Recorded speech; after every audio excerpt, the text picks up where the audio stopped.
Bienvenidos en Contexto, mi nombre es Sebastián Salazar y hoy los vamos a acompañar durante 30 minutos para hablar de lo que viene a ser la agenda legislativa, cómo han sido las elecciones, qué es lo que nos muestra justamente la manera en la que se ha dado un Congreso tan fragmentado y también lo que representa cada uno de los candidatos presidenciales. Para profundizar en esto, bueno, vamos a tener toda la siguiente media hora. Pausa y volvemos. En Contexto llega gracias a Fundación Naumann, Universidad César Vallejo y Los Portales. Bueno, estamos de vuelta aquí en Contexto y bueno, ahora vamos a hacer un análisis de lo que ha sido estas elecciones, porque estas elecciones no solo nos muestran lo que ha resultado, digamos, de la parte presidencial, que también además vale la pena analizar, sino que también en el Congreso. Y para hablar de ese tema se encuentra con nosotros el virtual congresista, creo que no se puede decir todavía congresista electo, pero virtual congresista Alejandro Cabero. Gracias por estar aquí con nosotros, Alejandro. Gracias, Sebastián, por la invitación. Encantado de estar en tu programa. Bueno, ¿qué es lo que más resalta de esta primera vuelta? ¿Qué es lo que cualquiera puede ver inmediatamente ante los resultados? Mira, creo que estamos frente a un país tremendamente fragmentado, ¿no? Tremendamente polarizado también. Es una segunda vuelta con modelos absolutamente distintos, contrapuestos allí. Y creo que precisamente, si bien es un mandato fragmentado el del Parlamento, creo que al mismo tiempo nos lleva también a la búsqueda inevitable de consensos, ¿no? Porque en medio de toda esta fragmentación, si los políticos no nos ponemos de acuerdo para darle a la gente estabilidad en medio de una crisis sanitaria, de una crisis económica tan grave como la que vivimos, ¿qué es lo que está buscando la gente? Estabilidad, ¿no? Creo que a pesar del escenario fragmentado y polarizado, tenemos que hacer un esfuerzo por tratar de traer algo de calma al sistema político peruano, ¿no? Ahora, ¿y qué es lo que digamos, se puede ver? Ok, claramente la fragmentación es algo que se mantiene, dicho sea de paso. ¿Qué es lo que se tendría que priorizar tanto en el Parlamento y, mejor dicho aún, el trabajo entre sea quien sea el Ejecutivo y el Parlamento? ¿Qué es lo que tiene que ser prioridad y en qué manera? En este momento creo que lo más importante es tratar de garantizar los consensos mínimos para mantener el sistema democrático, el Estado de Derecho y las libertades individuales, ¿no? Creo que ese tiene que ser el consenso mínimo al que tenemos que llegar y que yo estoy notando en algunas bancadas no es tan evidente y no es tan claro. No creo que ese es el primer consenso mínimo que como representantes debemos tratar de encontrar y luego ponernos de acuerdo en una agenda programática sobre, creo yo, la reforma política, que debe ser muy importante. O sea, si algo hemos estado viendo es que el modelo económico funciona relativamente bien y lo que necesitamos hacer es reformar profundamente el modelo institucional, el modelo político, y ahí podemos tratar quizá de encontrar algunos primeros consensos con las fuerzas políticas en el Congreso y por ahí quizá poder comenzar, ¿no? Ahora, en ese sentido, ¿qué es lo que se puede cómo sobrevive, digamos, Avanza País en este contexto, ¿cierto? ¿Qué parte del programa se busca implementar? Hablaste de reforma de la reforma política. ¿De qué manera se tiene que hacer eso? Si es que eso es parte del programa, ¿cómo lo van a hacer? Mira, yo creo que Avanza País va a jugar un papel importante en el próximo Parlamento porque nosotros, digamos, al tener un pie en la derecha liberal y un pie en la derecha conservadora, si quieres verlo así, podemos fungir de bisagra dentro de varios partidos, dentro de una coalición más amplia de centro-derecha en el Perú que permita garantizar la permanencia de cierta estabilidad, el Estado de Derecho, ciertas libertades individuales, económicas, que son importantes y que son fundamentales. O sea, nosotros podemos servir allí de bisagra y creo que es importante además y creo que va a ser fundamental debido a la fragmentación precisamente tratar de encontrar de alguna manera algún tipo de coalición programática en función de estas libertades, ya sea para promoverlas o para defenderlas de un eventual gobierno, sea el señor Castillo o la señora Keiko, ambos que tienen evidentes antecedentes no siempre de respeto a las libertades individuales, ¿no?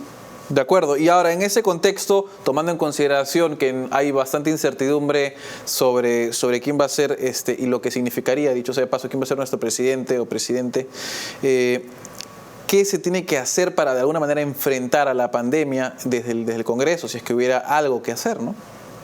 Mira, yo creo que es fundamental, y además me parece muy bien que hace algunos días el Parlamento haya aprobado la posibilidad de que los privados puedan importar vacunas, creo que eso es importante. Yo siempre dije, incluso desde la campaña, que más allá de que evidentemente todos sepamos que la demanda excede tremendamente la oferta, eso no significa que uno tenga que amaniatar a los privados y no dejarles salir al mercado a buscar alguna posibilidad para poder utilizar, digamos, todas las herramientas disponibles en la economía y en la sociedad para combatir la pandemia. O sea, los países más exitosos del mundo que han combatido la pandemia han trabajado de la mano con el sector privado, ¿no? En el Perú se pensó desde el comienzo que esto lo podía hacer absolutamente el Estado, que el Estado podía solucionarlo todo, y evidentemente fue un tremendo fracaso, ¿no? Vecinos como Ecuador, en Guayaquil, por ejemplo, lograron controlarlo mucho más que nosotros trabajando con el sector privado. Cuando esto estalló en Estados Unidos, General Motors se puso a producir ventiladores mecánicos, ¿no?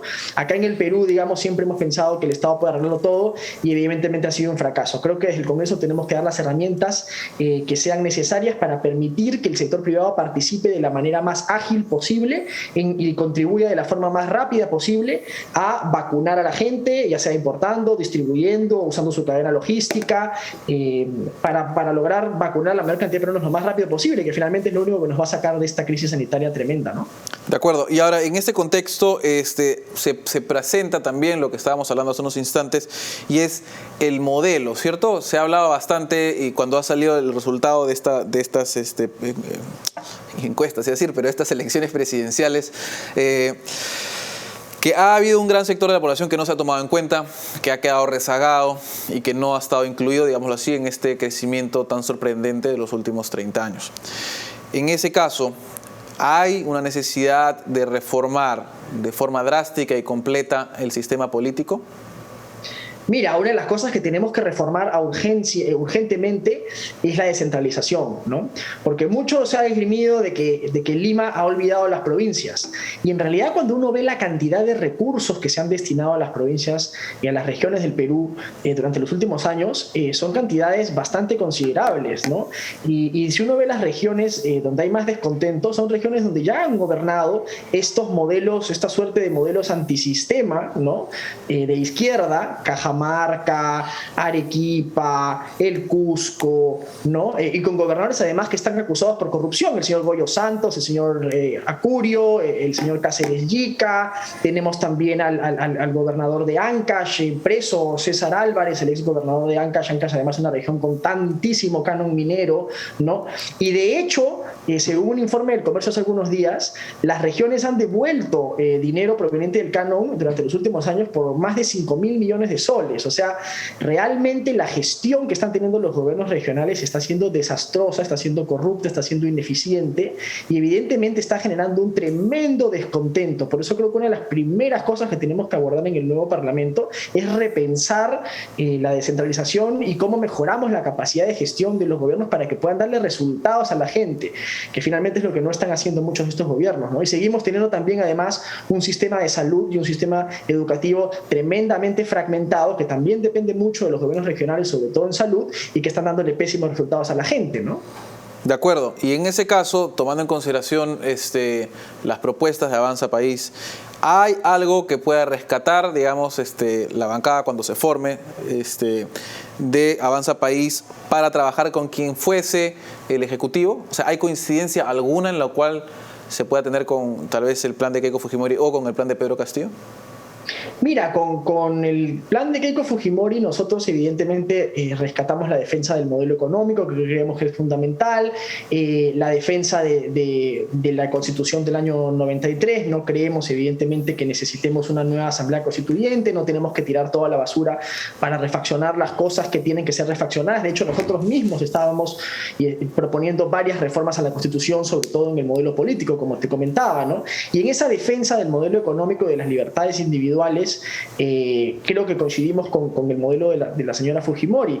En el caso de Pedro Castillo, yo tengo que decir que considero que su modelo, a mí en lo personal, me parece enormemente preocupante para el futuro del Perú. Creo que es un modelo con un matiz bastante totalitario, bastante autoritario, además digamos, con ciertos personajes ahí que tienen un evidente desdén por las libertades más básicas, como la libertad de expresión, y que amenazan con cerrar canales de televisión o censurar periodistas, etcétera, ¿no?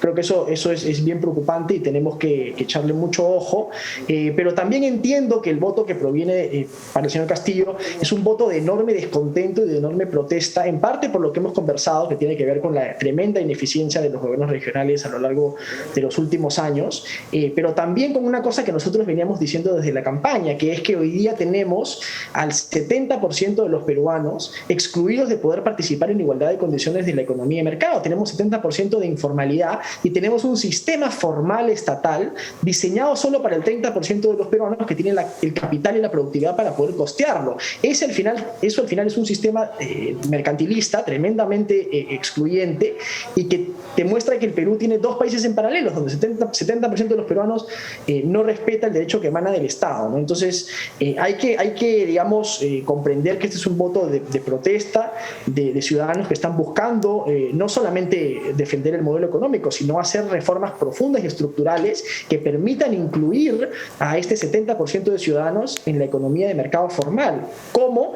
Facilitando la formalidad, haciéndola menos costosa y aumentando la productividad de los ciudadanos. Entonces, y en eso también coincidimos con varias de las propuestas de Keiko Fujimori y con el sentir de muchos de los votantes de Pedro Castillo.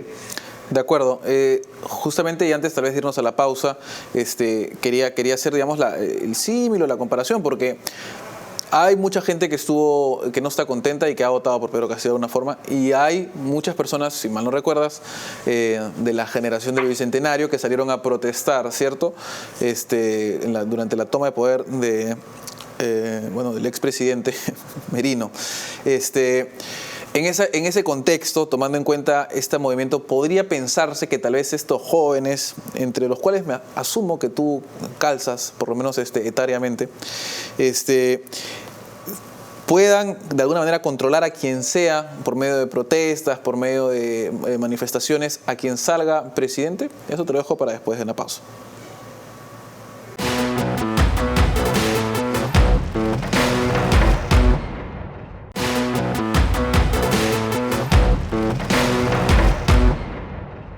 Bueno, estamos de vuelta aquí en Contexto, estamos hablando con el virtual congresista Alejandro Cavero, y la pregunta que quedaba un poco era si es que había manera de pensar en que estas generaciones más jóvenes, por medio de manifestaciones y protestas, podrían, sea quien salga presidente, ponerle un pare, un freno a iniciativas que sean tal vez muy descabelladas. Mira, yo siento que, digamos, hoy día tenemos evidentemente una sociedad civil mucho más crítica, ¿no? Mucho más activa de la que quizás teníamos hace varios años atrás. Creo que la gente joven ha tomado conciencia de su rol y ahora, digamos, lo ejerce con mayor actividad. Pero más allá de eso, no deberíamos llegar a una situación en la que tenga que ser la calle la que resuelva los problemas. Las que tienen que resolver los problemas en el Perú son las instituciones, ¿no? Son las instituciones que existen y que están delimitadas en el Estado de Derecho y la Constitución para resolver esos problemas. Yo espero que, a pesar de que efectivamente tenemos una sociedad cada vez más activa, tenemos todavía una fuerte, creo yo, libertad de prensa, que espero que no se deteriore en los próximos años, ni que nadie la busque coartar, y que pueda hacer una verdadera fiscalización del poder, no tener que llegar a depender de la calle para resolver los problemas en el Perú, y que puedan ser las instituciones y los políticos los que finalmente resuelvan estos problemas. Y para continuar en ese camino, además, tenemos que hacer un trabajo profundo de reforzar los partidos políticos, que tiene que ser una parte importantísima también de la discusión que tengamos en el futuro Parlamento sobre reforma política, ¿no? De acuerdo. Ahora, yendo de uno a otro, hablando de este recambio y esta nueva sociedad o esta generación que está un poco más atenta, si es que lo queremos decir así, ¿ha pasado o crees que esté pasando lo mismo en la política? Digamos, por ejemplo, eres tú, no solo tú, ¿cierto? Sino que ha habido varios candidatos al Congreso bastante jóvenes, y también, bueno, los que han ingresado, como tú, Adriana Tudela, si es que estoy pensando en el mismo partido, y otros de otras agrupaciones también. ¿Cómo lo ves? Así es. Mira, yo estoy muy contento porque, mira, hoy día en la mañana estaba viendo que no solamente hay mucha gente joven en el nuevo Congreso, estamos yo, Adriana Tudela, en nuestra bancada, solo en Avanza País, 4 de los 7 miembros somos personas jóvenes: Adriana Tudela, yo, Diana González y Roselia Muruz, ¿no? En Fuerza Popular tienen a la candidata, a la virtual congresista más joven, que es Rosángela Barbarán, de 26 años, ha entrado de la izquierda hasta Sigrid Bazán, o sea, hay varios congresistas jóvenes y a mí eso de verdad me trae mucha satisfacción porque sí, digamos, se nota y se está notando una renovación en la política que me parece saludable, ¿no? Y lo otro que estaba viendo en la mañana es que 51 de los 130 nuevos parlamentarios son mujeres, ¿no? Cosa que también es el número más alto que ha tenido el Parlamento en la historia del Perú. Eso también es una muy buena noticia, una prueba adicional de que no necesitábamos, digamos, aplicar y eliminar el voto preferencial para continuar escogiendo más mujeres, ¿no? A pesar de, digamos, teniendo la paridad y la alternancia y el voto preferencial en simultáneo, los peruanos hemos escogido mucho más mujeres que en los parlamentos anteriores y eso me parece muy positivo también, ¿no? Ahora, tomando en consideración esta diferencia, ¿crees que hay alguna particularidad o un aporte distinto de los que, digamos, algunos más veteranos puedan dar de parte de los jóvenes? ¿Cuál es la agenda, entre comillas, de los jóvenes? Si es que hubiera algo transversal que los alía. Sí, creo que las dos cosas son muy importantes. Creo que es bueno que también tengamos personas con experiencia en el Congreso y creo que los jóvenes podemos aportar mucho de distintas maneras. Nosotros además muchos de los jóvenes que estamos ahí somos además jóvenes que tenemos experiencia, no es que nos falte experiencia ni nos falte capacidad. Simplemente creo que nosotros traemos la voz de una nueva generación de ciudadanos que han crecido en un país muy distinto, que tienen ideas distintas, que ven las cosas de una manera distinta, no solamente en materia algunos económica, de repente en materia social, en materia política. Entonces, creo que hay que combinar las dos cosas, ¿no? Tanto la experiencia que tienen políticos importantes, y yo por eso además también he defendido muchas veces la necesidad de un Senado que permita tener, veamos, personajes con muchísimo más experiencia, incluso en una segunda cámara más reflexiva, ¿no? Pero creo que muchos de los jóvenes que estamos sentando también aportamos cosas muy valiosas, nuevas ideas, nuevas propuestas. Yo estoy, en lo particular, mi agenda es rescatar las ideas de libertad económica y de libertad política que yo sentía que no se estaban defendiendo en el Perú durante los últimos años y que quiero llevar a defender como parte de una generación que creció en un país cada vez más libre y más democrático y que es consciente que no tiene que dar por sentadas estas libertades, sino que tiene que defenderlas a diario. Y creo que esas ideas en mi generación han ido cuajando y son las que yo quiero llevar y ser la voz de esa generación en el Congreso de la República, ¿no? De acuerdo. Y tomando eso en consideración y viendo lo que hay en el Congreso de la República, ¿cuál crees que sea, cómo ponerlo de una forma sucinta? ¿Cuál crees que sea lo que tienen que hacer los congresistas de distintas bancadas, de distintas partes, de distintas provincias y de distintas zonas electorales, digámoslo así, para asegurar que este modelo democrático que los ha elegido no se venga abajo, como han dicho además colegas tuyos, ¿no? Que lo que hay que hacer es una asamblea constituyente y luego pues se retiran los congresistas que acaban de ser electos? ¿De qué manera se tiene que defender eso? Mira, creo que hay dos cosas que son muy importantes y que quizás no se han estado haciendo los últimos años en política en el Perú. La primera es separar las antipatías personales y los conflictos personales y los intereses personales de los políticos de las políticas y de las cosas que tenemos que impulsar en el Parlamento. No siento que durante los últimos años la confrontación personal le ha hecho mucho daño al país, ¿no? Creo que este Congreso puede empezar con tabla rasa, dejar de lado las antipatías personales que puedan tener algunos de sus miembros y dedicarse a solucionarle los problemas a la gente.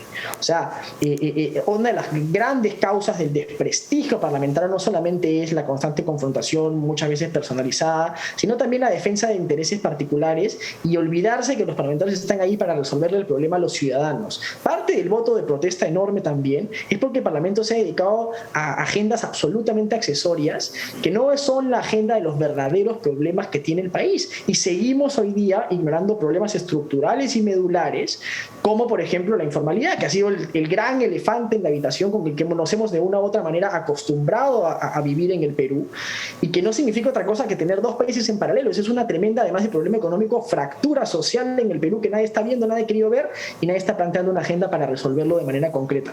Esa podría ser una cosa en la que nos podríamos poner de acuerdo, no solamente en la derecha, también en la izquierda, ¿no? Para darle soluciones a la gente. Si no empezamos a trabajar en soluciones a la gente, vamos a terminar igual o tan desprestigiados como han terminado los parlamentos anteriores, y creo que esa no es la idea de ninguno de los que hemos sido elegidos, ¿no? Ahora una última pregunta tal vez.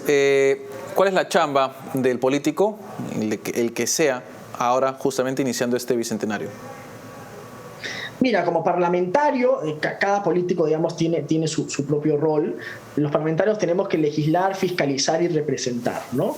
Creo que tenemos que hacer una labor muy importante de fiscalización del poder. Eso es algo que vamos a tener que trabajar mucho y cuya responsabilidad va a ser muy importante, porque vamos a tener dos posibles, digamos, un posible presidente, hoy día dos candidatos, no con antecedentes muy democráticos en el pasado. Entonces vamos a tener que hacer una fiscalización muy poderosa, muy fuerte, para, digamos, lograr de una u otra manera controlar y limitar el abuso del poder, ¿no? Que es una de las razones por las que existe el Congreso.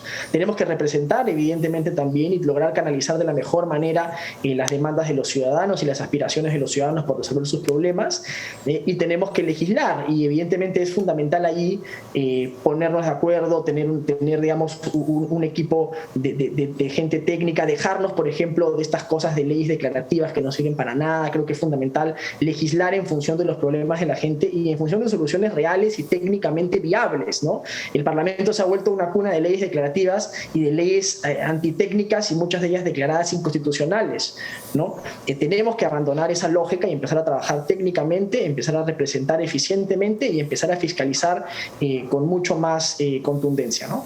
De acuerdo. Bueno, muchísimas gracias por esta entrevista. Vamos entonces a estar atentos y bueno, atentos también a lo que hagan los congresistas, entre los que virtualmente pertenece. Muchas gracias. Muchas gracias, Sebastián. Gracias por la invitación. Vamos a una pausa y regresamos con las reflexiones finales del programa.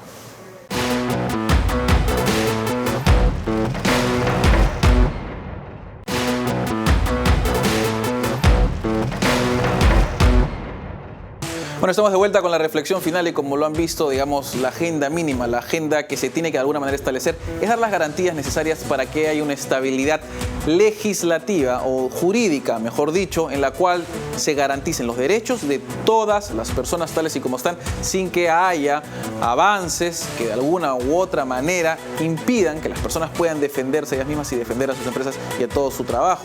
Dentro de eso, dicho sea de paso, se tiene que priorizar el trabajo para contener de alguna forma la pandemia y mejorar la situación en el sector de salud. Más allá de cualquier otra cosa, se tiene que trabajar en esto y en una reforma que permita que las personas se sientan identificadas con sus políticos y también con el avance que ha habido en nuestra sociedad. En cualquier caso, hay cosas que no se pueden permitir, pero bueno, eso ya lo vamos a ver más adelante. Vamos a ir vamos a ir a hablar sobre YouTube, porque en realidad en YouTube tenemos absolutamente todo sobre el socialismo del siglo XXI, en todas sus iteraciones, en todas sus versiones. Tenemos además que sobre pandemia, tenemos sobre salud, tenemos sobre geopolítica en el Medio Oriente, geopolítica en América Latina, política en Estados Unidos, tenemos sobre la decisión del TAS, tenemos sobre deporte, todo lo que se puede imaginar ahí está. Educación, hay una cantidad inmensa de programas sobre educación que puede revisar para entender un poco cómo está la situación. Y con eso nosotros nos despedimos y nos vemos otro día. En Contexto llega gracias a Fundación Naumann, Universidad César Vallejo y Los Portales.